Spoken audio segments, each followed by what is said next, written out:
School service কমিশনের শিক্ষক নিয়োগ মামলায় গুরুত্বপূর্ণ মোড়। কলকাতা হাইকোর্টের যে নির্দেশে কিছু প্রার্থীর জন্য বয়সের সুযোগ করে দিয়েছিল, সেই মামলায় অন্তর্বর্তী স্থগিত দিল সুপ্রিম কোর্ট। সোমবার বিচারপতি সঞ্জয় কুমার এবং বিচারপতি কে বিনোদ চন্দ্রনের ডিভিশন বেঞ্চ জানায়, আপাতত হাইকোর্টের নির্দেশ কার্যকর হবে না। যোগ্য অথচ সুযোগ না পাওয়া চাকরি প্রার্থীদের ছাড় দিতে হবে, এমন কোন কথা নেই। এর সঙ্গে মামলার সমস্ত পক্ষকে নোটিশ পাঠানোরও নির্দেশ দিয়েছে শীর্ষ আদালত। কিন্তু ওদের 2016-তে ওয়েটিং লিস্টে নাম ছিল বা ওরা ক্যান্ডিডেট হিসেবে অ্যাপ্লাই করেছিল।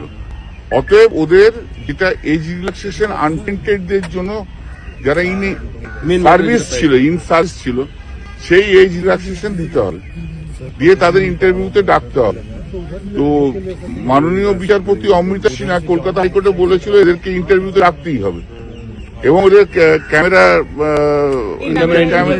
ইন্টারভিউ নিতে হবে। সেই অর্ডারটা আজকে স্টে হয়েছে। প্রথমত হচ্ছে যে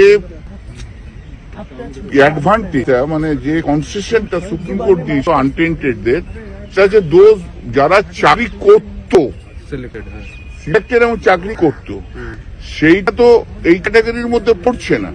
মাননীয় বিচারপতি অমৃতা সিনহার অর্ডার স্টে করিয়েছে দুটো ম্যাটারই, in camera also all everything has been stayed.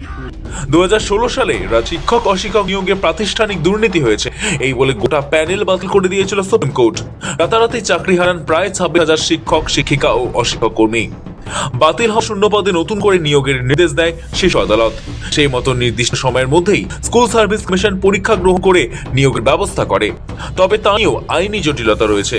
যারা যোগ্য অর্থাৎ দাগি নন, নতুন নিয়োগ প্রক্রিয়ায় অংশগ্রহণের ক্ষেত্রে তারা বয়সের ছাড়ের আবেদন নিয়ে দ্বারস্থ হয়েছিলেন। হাইকোর্টের নির্দেশ ছিল, যে চাকরি প্রার্থীরা 2016 সালের নিয়োগ প্রক্রিয়ায় সুযোগ পাননি তাদেরও সে ছাড় দেওয়া হবে।